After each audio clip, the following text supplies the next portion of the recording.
ҳайати кормандони нашрияи расмии ҷумҳурии Тоҷикистон рӯзномаи ҷумҳурият ҷиҳати инъикоси ҷараёни сохтмони иншооти бузурги аср нерӯгоҳи барқи обии Роғун ба шаҳри Роғун сафари корӣ анҷом доданд.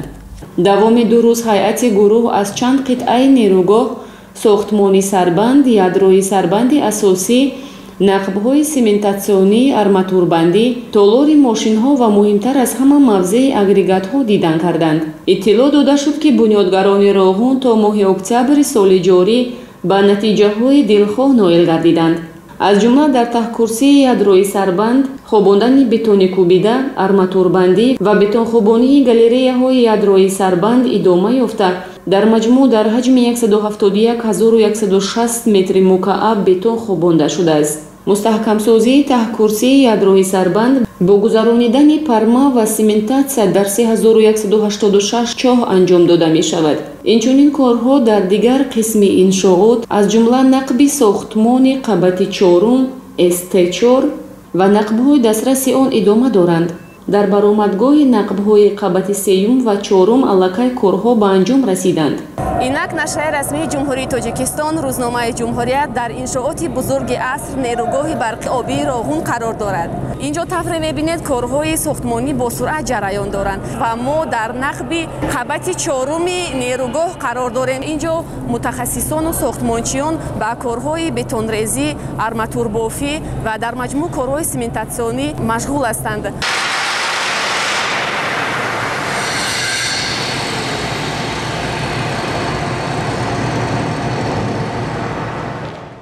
зимни шиносоӣ бо ҷараёни корҳо бо як қатор мутахассисону коргарони қаторӣ вохӯрдем.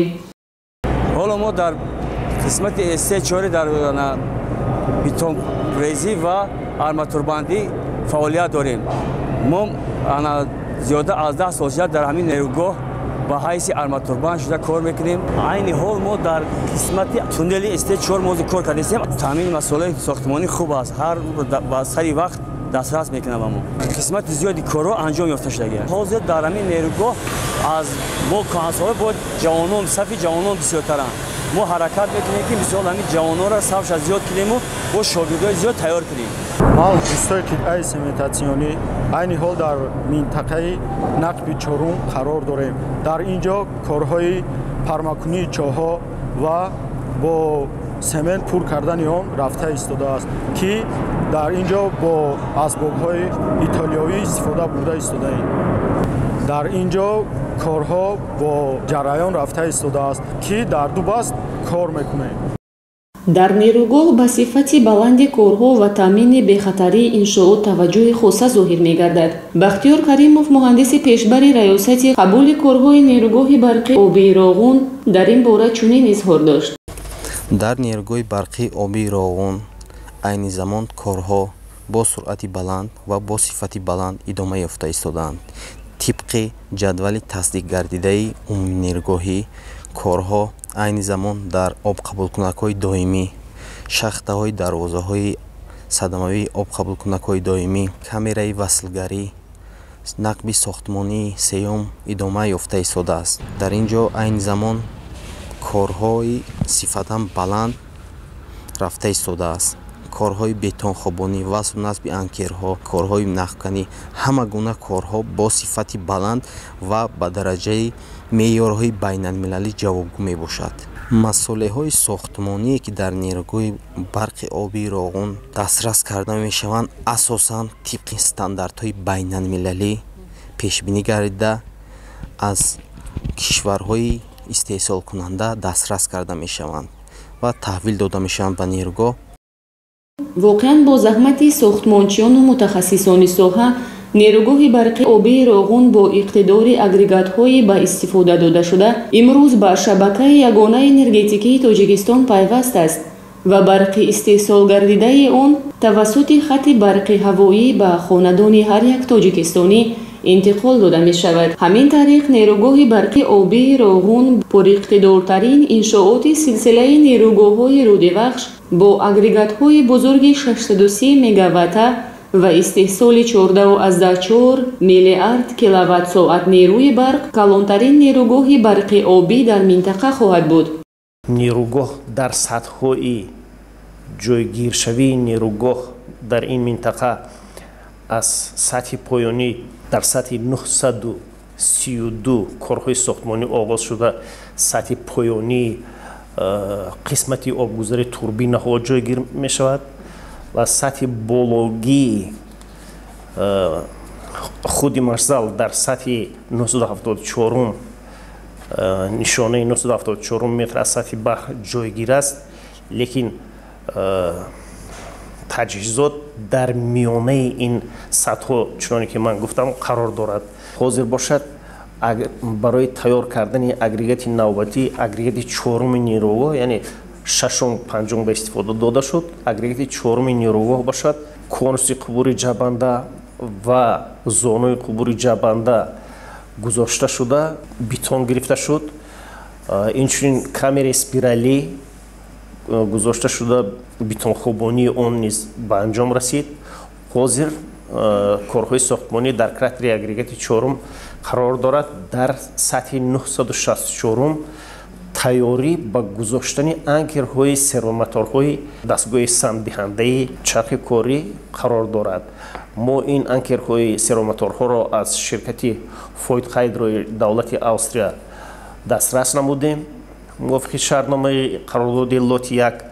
ҳозир ширкати Тоҷиксгем анкерҳои сервомоторҳоро васлу насб карда истодааст. Ба наздики намояндаи ширкати Фойдхайдро ба ҷумҳурӣ мебиёянд, аниқтараш 23 то 27 октябри соли ҷорӣ, ва дар бораи корҳои оянда барои тезондани корҳои сохтмонӣ ва васлгарию тайёр намудани агрегат ҳало фасл хоҳем кард.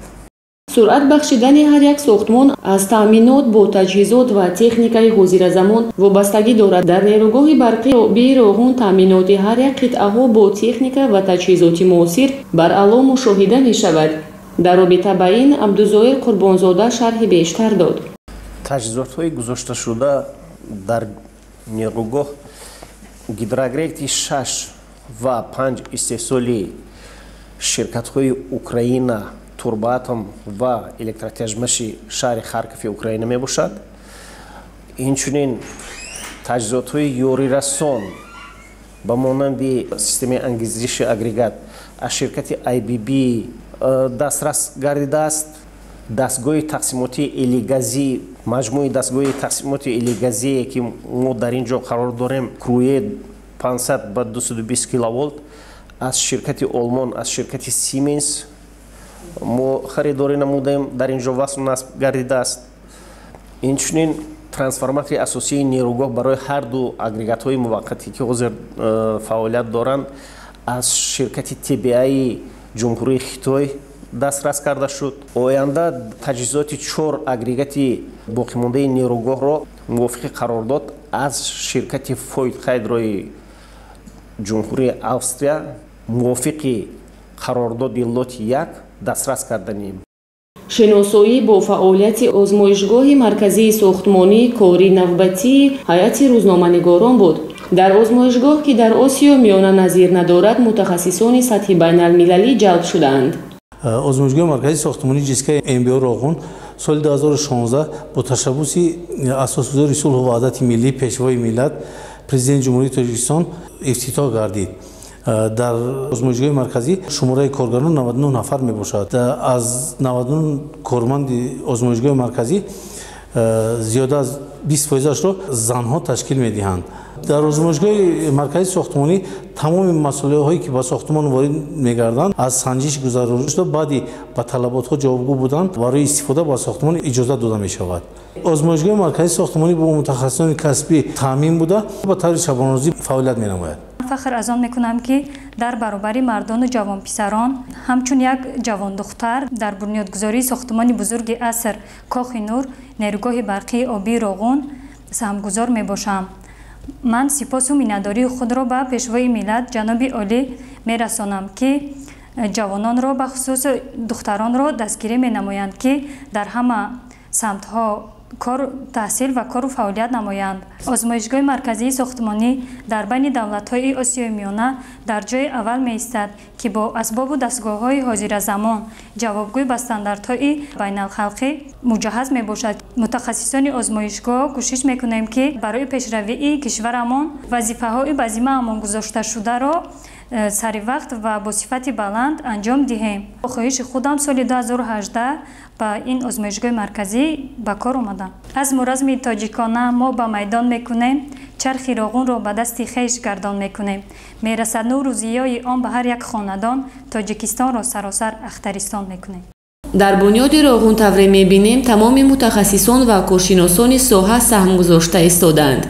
عزم قطعی و اراده متین فرزندان وطندوست و با ننگ و ناموسی که حالا در این میدان مشاهده میگردد ما را به آینده آباد تاجیکستان عزیزمان امید قوی میبخشد. راغون امروز مایه افتخار هر یک فرد وطن، سرچشمه وطندوستی و وطنپرستی و احساس گرمی وطنداری و سربلندی مردم شریف تاجیکستان است.